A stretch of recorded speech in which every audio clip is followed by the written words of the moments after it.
Hello everyone, welcome back to the NPTEL MOOC course on developing soft skills and personality.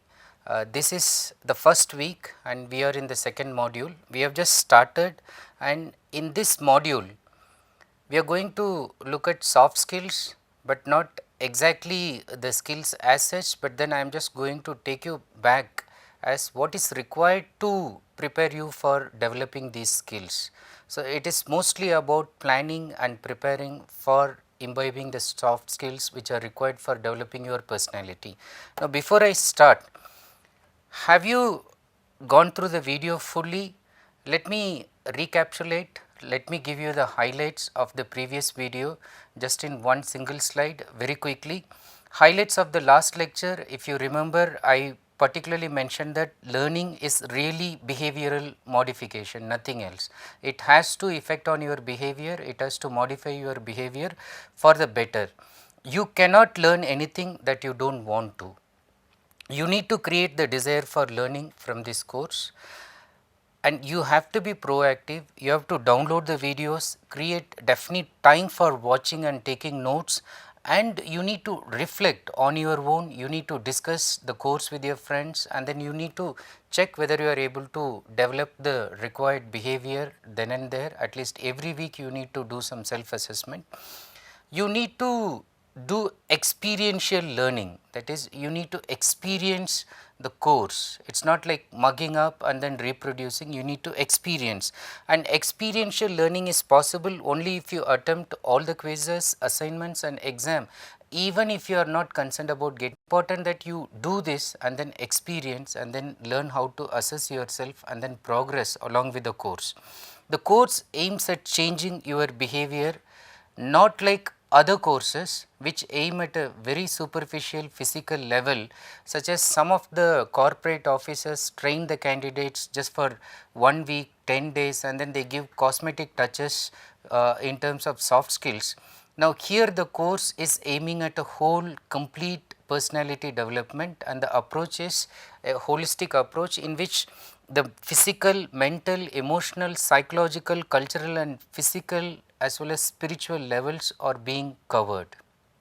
And there are two phases of this course. The first one which you are doing now is the first course in this series, and this is developing soft skills and personality, and this focuses on personal and professional skills.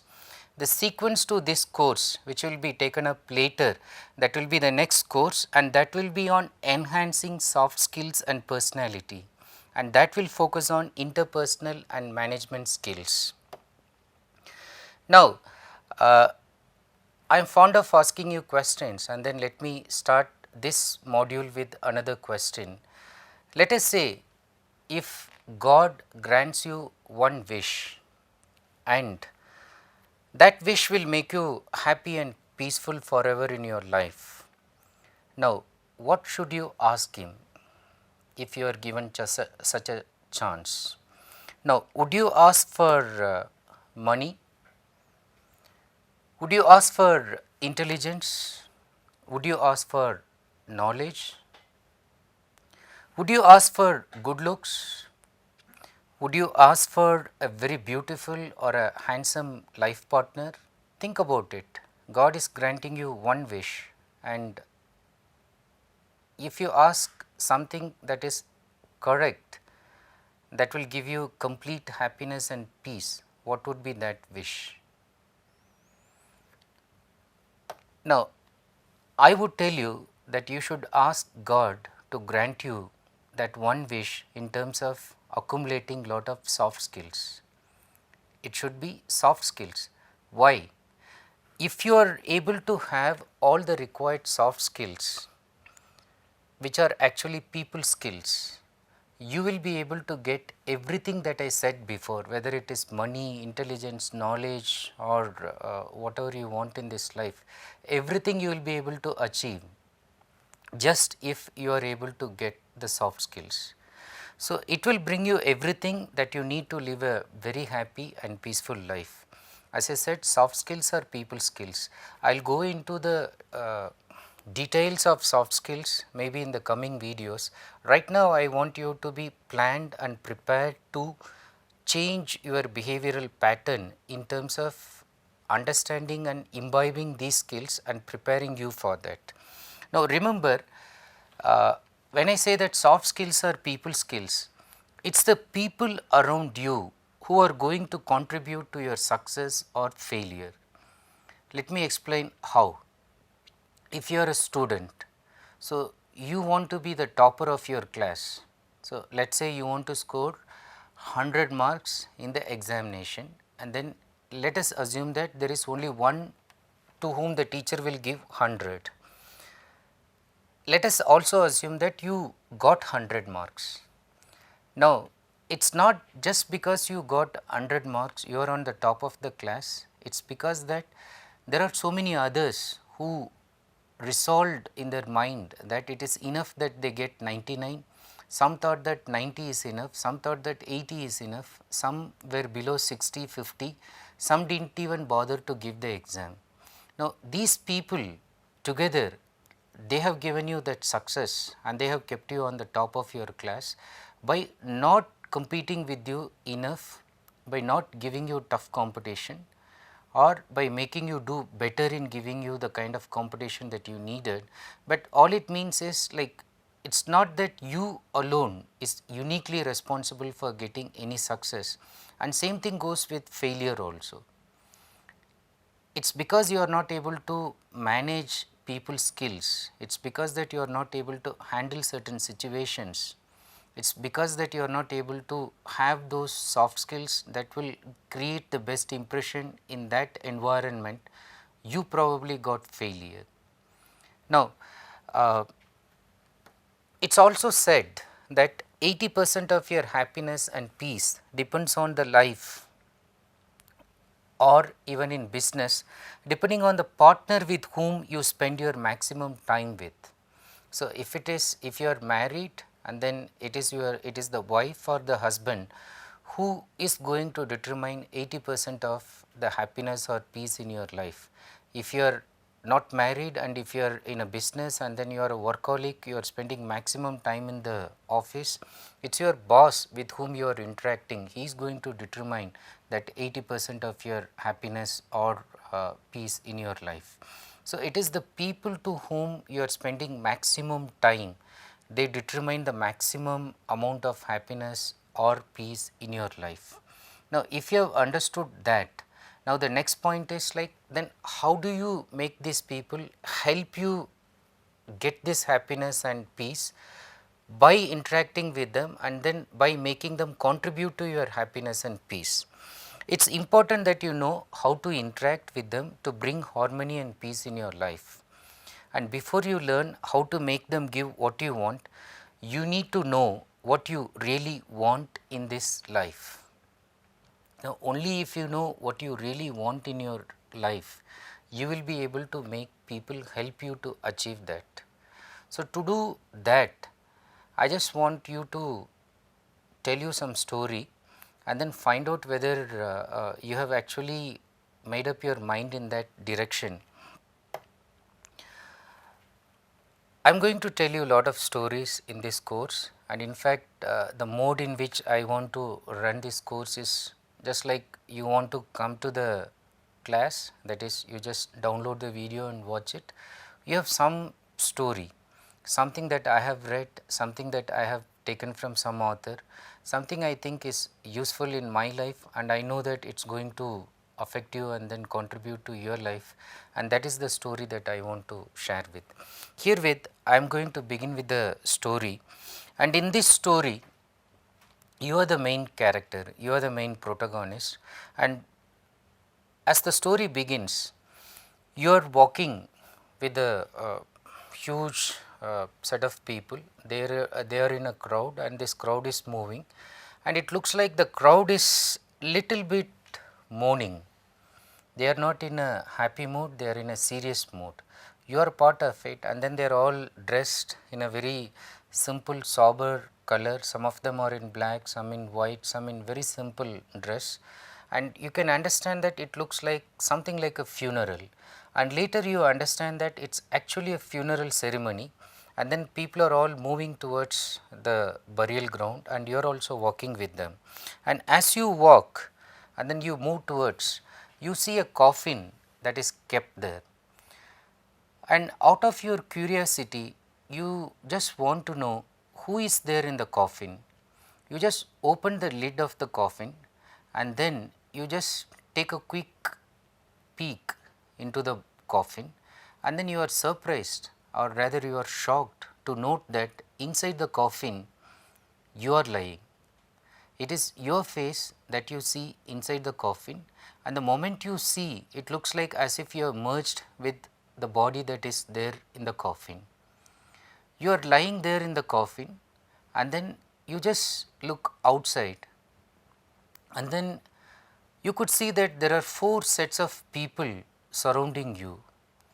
One set is your friend circle, okay, your childhood friend, your friend from the workplace, and then friend from your neighborhood. So, there is one set of people who are just your friends, and then there is another set that is coming from your family. So, your parents, your brothers, your cousins, and then your relatives, they are all there. And then you also find that there is another religious group of people to whom you actually go for praying, or when you go to the temple or church or mosque, you just go and then meet these people regularly. And then there is also a 4th set of people, so that is related to your profession, that is your boss. Now you are there and these people are about to say some good things about you, or are they really saying some good things about you? You are curious, you just want to know what are they telling about me. You try to hear them very sharply, but you are not able to hear. Now this is the task that is given to you. Imagine now that you are there in the coffin, your life is over, you are at the end of your life, and just 1 minute you will be just buried, and then people are going to leave that place. And on one side you have somebody from your family, your father, mother, brother, sister, somebody whom you very closely loved, and the other side there is this boss, and yet other side there is this friend, and then there is another side, there is somebody from the religious community that you belong to. Now the task is, think about this situation, select a calm place, visualize this, take a piece of paper. As you cannot hear what these people are telling about you, you write the dialogue for these people. Now you visualize what is it this friend going to tell about you. What will your sister or brother or cousin or mother going to tell something about you? What is it that priest going to tell about you, and what is that boss or your colleague going to tell about you? Imagine this and then write at least 2-3 sentences for each of these people. Will the father say that such a loving son that I lost? Is the wife going to say that I have never seen such a husband in my life and I am going to live forever in his memory? Or will she say that good riddance to bad rubbish, so I am glad that he passed away? What will the boss say? He was such an asset to the entire company and he was doing so many things to change the society. Or will the boss say, no, I am glad that he passed away. He was such a big liability to the company. And what will the friend say? Will he say that whenever I needed help, he was there for me to support, he was the best friend that I ever had? Or is he going to tell that he was such a betrayer, I could never trust him? What are the words these people are going to tell after your death, knowing fully well that you are not going to hear what they are going to tell? what is it that they are going to tell about. Now imagine that, write it, visualize, and then you plan how you will lead your life according to what these people are going to tell about you. Okay. And this is what is actually narrated in the book by Stephen Covey, that is the 7 habits of highly effective people. He says that you need to cultivate this habit of beginning with the end in mind. Begin with the end in mind. So, all the time we begin certain things with a very short sighted approach and we do not visualize what will happen in the end. So, begin with the end in mind. If you have visualized this situation, this is how the author tells. He says that think deeply. What would you like each of these speakers to say about you and your life? What kind of husband, wife, father or mother would you like their words to reflect? What kind of son or daughter or cousin? What kind of friend? What kind of working associate? What character would you like them to have seen in you? What contributions, what achievements would you want them to remember? Look carefully at the people around you. What difference would you like to have made in their lives? Now, I am just going to link this thought with another famous personality whom everybody knows, that is Steve Jobs, and then he gave his most famous speech at Stanford University in one of the commencement addresses. So, it is now popularly called Steve Jobs' commencement address. You can easily Google it out. I want you to listen to the entire speech. I have put the link here. You can also use the link, but you can also just Google it out, and it is so famous you can just get it immediately. Now from that speech, I just want to highlight 2-3 important points where again we understand that Steve Jobs is clearly talking from this perspective of beginning with something but with the end in mind. Some excerpts from the speech which are worth reading. I am just reading out from his speech. Remembering that I will be dead soon is the most important tool I have ever encountered to help me make the big choices in life, because almost everything, all external expectations, all pride, all fear of embarrassment or failure, these things just fall away in the face of death. Mind you, when Steve Jobs was giving this commencement address, he knew that he was detected for cancer, but he was still hoping that he might survive, because doctors said that it was too bad, but still there is a decent chance of surviving. So, he was not sure, but he had this mindset that death is given him, and he started revisioning his life accordingly. So, that is why he says that things just fall away in the face of death, leaving only what is truly important. Remembering that you are going to die is the best way I know to avoid the trap of thinking you have something to lose. We all live a life as if we are going to live for 300 years, 500 years or forever, but we never know what time, what corner of the street death is just awaiting. And this is what Steve Jobs says, the moment you take that aspect in your mind that death is impending, life becomes much more meaningful, and then you start doing only those things that are relevant. You are already naked, there is no reason not to follow your heart. No one wants to die. Even people who want to go to heaven don't want to die to get there, and yet death is the destination we all share. No one has ever escaped it, and that is as it should be, because death is very likely the single best invention of life. It is life's change agent. It clears out the old to make way for the new. Right now the new is you, but someday, not too long from now, you will gradually become the old and be cleared away. Sorry to be so dramatic, but it is quite true. And then you know already that he became the richest man, but he says that being the richest man in the cemetery doesn't matter to me. Going to bed at night saying we have done something wonderful, that's what matter to me. Your work is going to fill a large part of your life, and the only way to be truly satisfied is to do what you believe is great work. And the only way to do great work is to love what you do. The only way to do great work is to love what you do. If you haven't found it yet, keep looking, don't settle. Now, one of the aims of this course is to make you understand that you need to find it, and then only when you find it you will realize that you need to develop these skills as well as your personality to achieve it.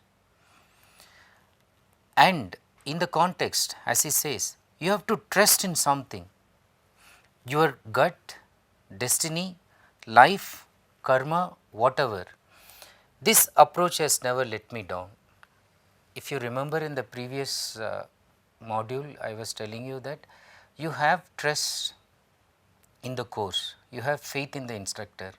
If you react negatively, if you start having self doubts, will I be able to do this? Will I be able to achieve this? So, then you are not going to progress much. In fact, in the learning itself, any kind of antipathy, that is hatred or negative feelings towards any teacher, any instructor is not going to help you. You need to develop the trust, you need to have the belief that okay, this course is going to change me, this instructor is going to do something to me. Now, that is what Steve Jobs is telling in a different manner. He says that trust something, it can be even your karma, so it can be even your gut feeling, it can be something like this course, trust it. The other thing that Steve Jobs was doing was that he put a kind of note on his mirror, and every day when he was going, he was looking at this note and then he was making alterations accordingly. And what is this note? If today were the last day of my life, would I want to do what I am about to do today? So, whenever he asked this question, many things he was supposed to do, he realized that were actually irrelevant and he shouldn't be doing that. If today was that last day, he realized that he should be doing something else and not the thing that he actually thought of doing. He changed, he made his life very qualitative whenever he thought about this. Keep asking the same question when you are going to start something. You just see whether it is of high value, low value or no value. If you realize that it is of no value and it is not going to make any change to your overall personality, overall career, overall life, then it is better that you avoid doing it, and in eventual times you completely stop doing it. Now, in both examples, the example that I gave from Stephen Covey about the visualization of the person who is lying in the coffin and it is you, and then there are 4 important people around you, and then they are going to say good things or bad things depending on what you are going to do now in your life. One example. The second one that is so closely related is the actual death that happened for Steve Jobs later, but then he had that creative visualization of his death which was impending and made important alterations, modifications in his behavior that helped him to live a very qualitative life the moment he had that realization. Now, in our context, how do you visualize this end? How do we conceptualize the end? I am giving you some suggestions. One obvious meaning is death, of course. So, as it is narrated by both, it is death. When you visualize death, you can make life more meaningful. But it also means that we have to ascertain our purpose. It is not just identifying that we have a life, but we also need to ascertain our purpose, which means that we have to ascertain our purpose, meaning and mission in life and live a fruitful life before death catches us unawares. Other possible ways in which we can interpret end of this video what are you going to do at the end of this video? The end of the course, what will you do after this course is over? How are you going to integrate that course with your life? The end of your career, what are you going to do at the end of your career in your college? Are you going to start a new career at another place, a new job, or the end of a job, new position, promotion, higher post, change in areas, fields, etc. Visualize, conceptualize that end and make what you are doing now very meaningful. Could it be end of the day? What are you going to do at the end of the day? If you are watching especially this video at the end of the day, what are you going to do now? End of the week, end of the month, ask yourselves, what will you do after 5 years? What are you going to do after 10 years? What are you going to do after 15 years? What will you do after 25 years? What are you planning to do in your lifetime? Now, plan ahead and set your goals and objectives by asking these questions. 5 years from now, I want to be this. 15 years from now, I will be here. 25 years from now, I will be called so and so. At the point of my death, when I am lying in my coffin, these are the dialogues that people will be telling about me. I am sure about it. Now, once you have that, then do the things that will have a meaning and make a difference in your life. You also try to answer these questions. What have you planned to do at the end of this course? What will you be doing at the end of your degree and graduation? Where will you be after 5 years, 10 years, 15 years, 25 years? And what is your lifetime mission? What would you like to visualize it by breaking into small and achievable parts? What would you finally be as a self-actualized individual? I am going to spend one entire video on what is this self-actualization or what makes you the self-actualized individual. But right now, park that thought, we will come back to this. But the aim of this course is to facilitate, to give you that environment in which you will actually become a self-actualized individual. You should be able to become what you have the potential to become in very brief words. And before I conclude the video, let us conclude with another thought from Steve Jobs. He says, we are here to put a dent in the universe, otherwise why else even be here? If you are here, if you are living, you need to make a dent in the universe. You need to make your footprint felt in the universe. You need to cause ripples and leave an impact. Now, how are you going to cause that impact? Think about it. We will continue with this thought in the coming video. Thank you.